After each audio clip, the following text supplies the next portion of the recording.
आज योग्य वेळी जाग आलेली आहे. म्हणजे 5:30 वाजत आलेले आहे. त्याच्यामुळे अर्धा तास हाताशी आहे. व्यत्यय येऊ नये यासाठी. अर्थात तो फार नसतो. ज्या ज्या खोलीमध्ये बसून मी हे करतो, तर थोडं घरही गावापासून लांब असल्यामुळे, पण कदाचित त्यामुळेच म्हणजे थोडा मोकळा भाग असल्यामुळे त्या गावातले सगळे आवाज थोडे अधिक स्पष्ट इकडे येतात. असंही आहे. एनिवे, कालची कविताच खरं तर म्हणजे जे कथन काव्य ज्याला आपण म्हणतो, जे राहुल पुंगले यांनी माझ्या कवितांविषयी लिहिलेलं आहे, त्यात वसंताबाई डहाके यांची सुद्धा कविता आधाराला घेतली होती कथन काव्याविषयी आपलं टिपण मांडताना, जे प्रतिष्ठानमध्ये आलेलं आहे. आणि विष्णू खरे तर प्रख्यात आहेत हिंदीतील. तर तसा त्यातला तो प्रकार होता. प्रभाताईंच्या कालची जी कविता होती, कथा 1 2 3 4 कितीतरी, त्या कवितेला मला मित्रमैत्रिणींकडून काही सूचनाही आल्या त्या संदर्भात, आणि त्याला ॲप्रिसिएशनही भरपूर दिलं गेलं. की मग काही अशाही सूचना आल्या की तुझा कालचा हा मागचा पडदा, तू घातलेलं जॅकेट वगैरे, याच्याबद्दलही ॲप्रिसिएशन मिळालं. पण हरकत नाही, मलाही मान्य आहे ते. मला पण तो त्याच्यासाठी एक पुन्हा वेगळा पिंड असावा लागतो की तुम्ही नीट तयारी करणे. मी कोणती तयारी करत नाही. मी कुठलं तरी पान उलटतो आणि त्यावरची कविता वाचतो. ते जे मला जास्त जिवंत वाटतं. पण ती करू नये असंही नाही आहे. तर एक तर सूचना अशी पण आली की या कविता वाचनांचे तुम्ही कार्यक्रम करायला हवे. अतुल पेठे जसे किमयाचं वाचन करायचे, तर ते मी मनात विचार केला की नाटकाच्या क्षेत्रातले कसलेले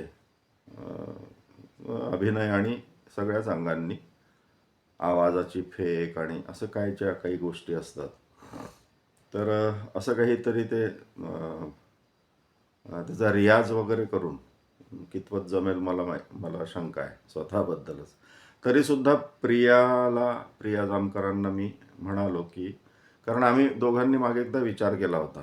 ते पुण्यातल्याच कोणीतरी, कोण्या चांगल्या नाटकाच्या क्षेत्रातल्या, मला आता नाव नाही आठवत, त्या दोघांनी तो करून टाकला प्रयोग, जी एंची पत्र वाचायचा, जी ए आणि सुनीताबाईंची.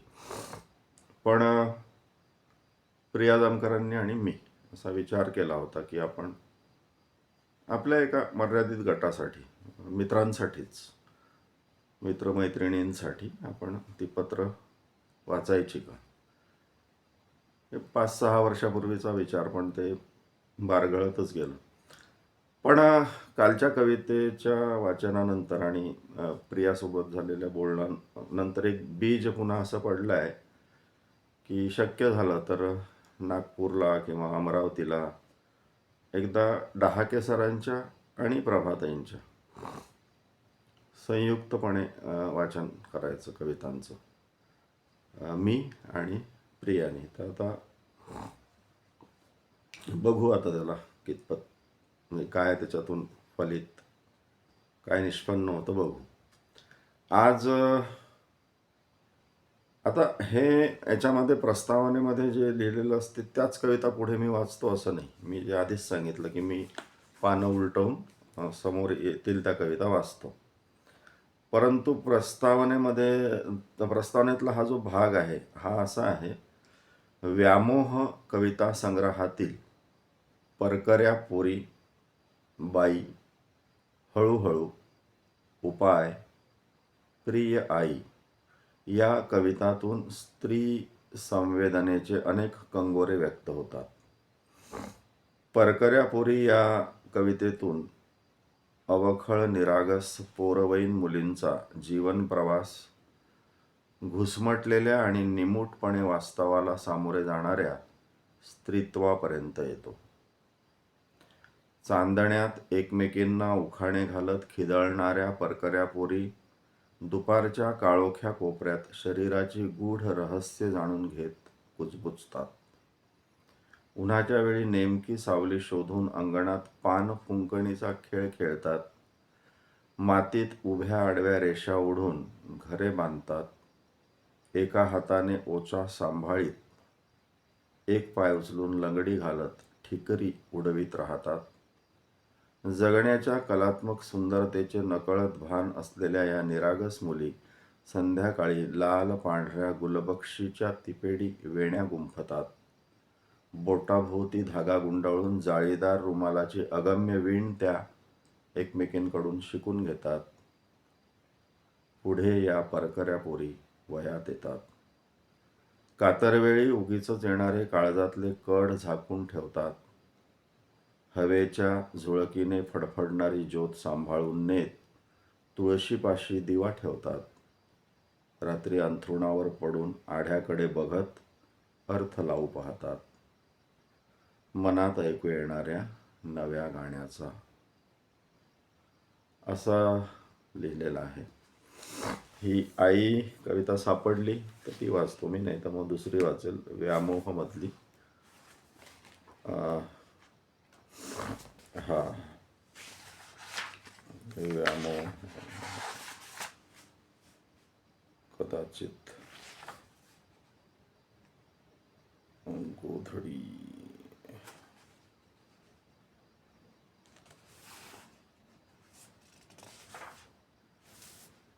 ठीक आहे, आई सहज सापडली तर मग आई वाचतो. पण ह्या जुन्या घराच्या कविता असं एक पान उघडलं गेलंय.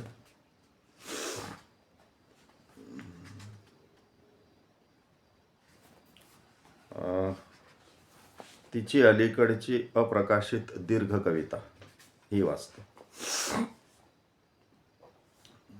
सध्याच्या माझ्या आयुष्याबद्दल तुम्हाला कुतूहल असेल ते मी समजू शकते, कारण की मी भेटत नाही कुठेच कुणाला, कवितेतूनही. इथे या 8x8च्या खोलीत 2.5x6च्या कॉटवर मी पडून असते सध्या. अद्याप मला विचार करता येतो, आठवणी येतात, कविताही सुचतात. मी आता त्या पूर्वीसारख्या छापायला पाठवीत नसले तरी लिहून काढते, पण उशीखाली ठेवून देते. तुम्ही जेव्हा वाचाल तेव्हा तुम्हाला कदाचित अक्षरं कळणार नाहीत, कारण हल्ली डोळे जडावलेले असतात आणि लिहिताना हात थरथरतो. पण आता कशाला काही महत्त्वही नाही. दिवस आणि रात्र यांच्या धांदोट्या वाऱ्यावर फडफडत असतात. दिवस आणि रात्र यांच्या धांदोट्या वाऱ्यावर फडफडत असतात. काल पाऊस होता, आज स्वच्छ ऊन आहे, पण मला उद्याची शाश्वती नाही. एवढेच नाही तर ज्यांना ती आहे त्यांच्याबद्दल मला आश्चर्यच वाटते. खिडकीच्या बाहेर दृष्टी जाते तेव्हा माणसे इकडून तिकडे जात असतात. एक पाय उचलणे, दुसरा खाली ठेवणे, पुन्हा एक उचलणे, कसे काय हे करीत राहतात माणसे. त्यापेक्षा निमूट बसून राहावे असे माझ्यासारखे, किंवा आडवे पडून राहावे. मला हात किंवा पाय उचलता येत नाही सध्या. उठते, प्रयासाने दोन्ही पाय खाली ठेवते आणि हळूहळू चालून बघते.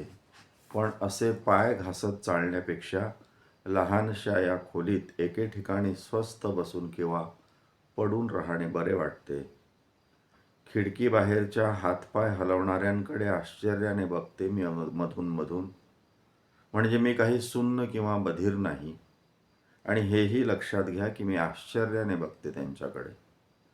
असूयेने, मत्सराने, हेव्याने नव्हे, किंवा कौतुकानेही नव्हे, आश्चर्याने.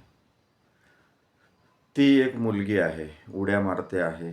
एक माणूस जिन्यावरून जातो आहे. कशासाठी? जगण्याबद्दल त्यांना वाटणाऱ्या या खात्रीचे, उड्या मारत राहण्याचे, जिन्याच्या पायऱ्या चढण्याचे, एकूणच जगण्याविषयी त्यांच्याकडे असणाऱ्या उद्देशाचे मला आश्चर्य वाटते. याचा अर्थ असा नव्हे की मला मरायचे आहे. माझी मरण्याची देखील इच्छा आता विरून गेली आहे, जशी जगण्याचीही. पूर्वी मला वाटत असे की उंच इमारतीच्या गच्चीवरून खाली उडी मारावी, किंवा समुद्रात सरळ चालत जावे, किंवा पेटलेल्या ज्योतीवर पदर धरावा, किंवा घर बंद करून गॅस सोडून द्यावा, किंवा रॉकेल अंगावर ओतून गाडी लावून घ्यावी, किंवा झोपेच्या 2 गोळ्या रोज घेण्याऐवजी अख्खी बाटली एकदाच गिळावी. असे वाटलेच नाही असे नाही, एकदा तर फार वाटले होते, फारच. रोजच्या रोज पेपरमध्ये मी वाचतही असे या प्रकारच्या बातम्या. त्यावेळी मला वाटायचे कसा प्रत्यक्षात आणतात लोक तो क्षण. मरण्याच्या इच्छेवर मात करणाऱ्या, जगायची प्रेरणा देणाऱ्या सर्व वस्तूंची उत्पादने वाढवली पाहिजेत का? अर्थात त्या कोणत्या हे तेव्हाही मला फारसे ठाऊक नव्हते, आजही नाही. जगायला प्रेरणा असते का? असणार. कारण मी खिडकीतून बाहेर पाहते तेव्हा कळते की बहुतेक लोकांना जगायचे असते. ते जगत असतात. कशामुळे बरे त्यांना जगावेसे वाटते? उन्हामुळे? पावसामुळे? आता ही संध्याकाळ आहे तर त्या बाहेर पसरलेल्या पिवळ्या प्रकाशामुळे? मग कशामुळे? ऊन, पाऊस, संध्याकाळ, हिरवी झाडे, पिवळा प्रकाश, रंगरेषा, शब्द, सूर या साऱ्यांचा जगण्याशी संबंध असतो का? छे, नसतो. मग कशाचा असतो? मला वाटते माणसांच्या जगण्याचा माणसांच्या असण्याशी संबंध असतो. आपल्या स्वतःच्या असण्याशी, की दुसऱ्यांच्या असण्याशी, की दुसऱ्यांच्या दृष्टीने आपण असण्याशी.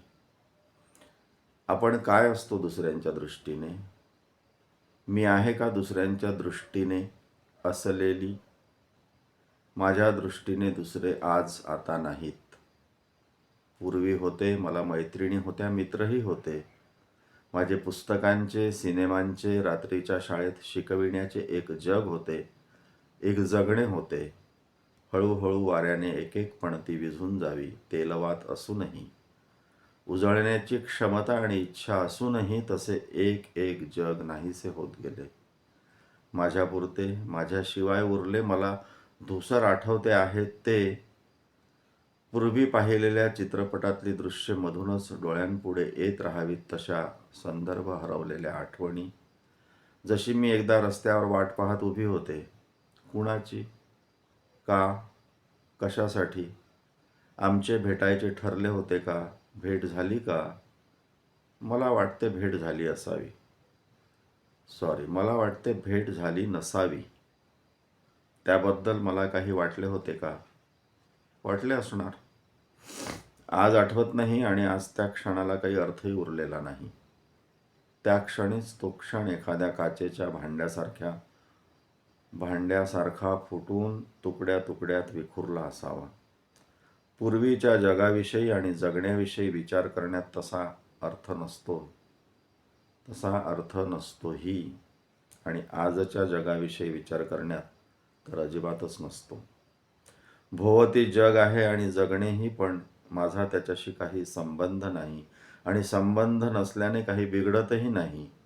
हे बारीक धुराच्या रेषांप्रमाणे इथवर पोचणारे सूर, ती कोपऱ्यातली बुद्धाची स्थिर मूर्ती,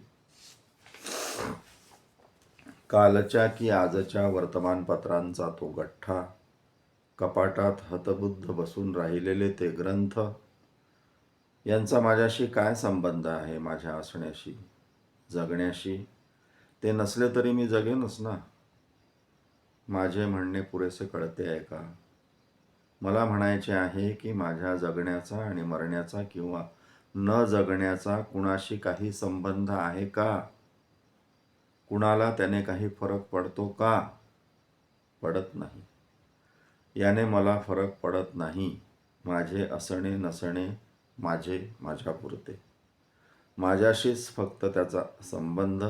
ते इतरांशी निगडीत नाही, इतरांवर अवलंबून नाही. इतरांसाठी होते तेव्हाही इतर माझ्यावर अवलंबून नव्हते.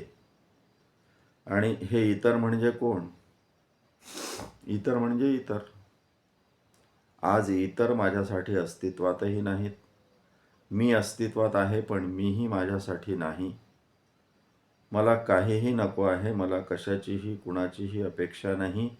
मीही आहे म्हणून आहे. आता अंगावर वाहत येणारे हे सूर मी थांबवू शकत नाही. संध्याकाळचे हे विरत जाणारे रंग मी थांबवू शकत नाही. ते येतायत तर येऊ दे, विरतायत तर विरू दे. ही एक फिलॉसॉफिकल कविता होती आजची. दीर्घ कविता होती. एक छोटी कविता पुन्हा वाचतो आणि मग थांबू. त्याच्या बाजूलाच आहे हत्या. किती थंड डोळ्यांनी आपण पाहिली ही हत्या, की आपणही सामील होतो तीत. आपण काही नुसतेच उभे नव्हतो, आपणही उगारले होते का शस्त्र. हात उंचावून घाव घातला. आता आतड्यातून भळभळ वाहणारे रक्त हळूहळू एका लहानशा थारोळ्यात गोठताना, सारे शरीर प्राणपणाने शेवटची तडफड करीत असताना, हळूहळू सारी ऊब मालवीत एक एक स्नायू निश्चेतन होत जाताना, पापण्यांचे लवणे थांबून दृष्टी आभाळाकडे थिजत चालली असताना, आपण का थांबवले नाही स्वतःला, याचा विलाप किती निरर्थक आहे. ह्या होत्या दोन कविता. दीर्घ कविता असल्यामुळे थोडा कालावधी पण लांबला. माझ्या एक लक्षात आलेलं आहे साधारणतः, म्हणजे स्वतःची कविता ऐकवणं तर भयंकर प्रकार असतो, त्यामुळे मी तो प्रकार मी शक्यतो करत नाही. बहुतेक केलेलाच नाही कधी, एखाद्या वेळेस केला असेल. पण आपल्याला आवडलेल्या दुसऱ्यांच्या कविता वाचून दाखवणे, ऐकवणे हा एक आनंद असतो. आणि एक 12-14 मिनटं, 12 मिनटं हे पुरेसे आहेत. त्यामुळे मी एक एक 2-2 कविता, आज 17 मिनिट आणि काही सेकंद झाले आहेत वर.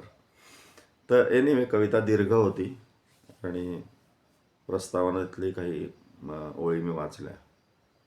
उद्या पुन्हा अशाच 1-2 कविता. मला हे कळत नाही हे किती दिवस सुरू राहील, कधी हे बंद होईल, सांधा बदलून मी दुसरं काय हाती घेईल. मध्ये एक काळात असा गेला होता की किती ना, एक जवळजवळ 6 महिने मी काही वाचलंच नव्हतं. आणि मग एकदम प्रभाताईंचं हे पुस्तक हाती आलं आणि मला असं वाटलं की यातल्या कविता वाचल्या पाहिजे. पण ते आवडल्या लोकांना आणि बऱ्याच मित्र की आता हे बंद करू नका. असं सुद्धा अनिकेत सोनवणे, हे दोघंही पण पती पत्नी ठाण्याला भेटले होते, मुलं आहेत तरुण. तर ते म्हणे, त्यांची कमेंट आली आहे की आता हे सुरू केलं तर आता बंद नका करू सर. तर बघू, ठीक आहे.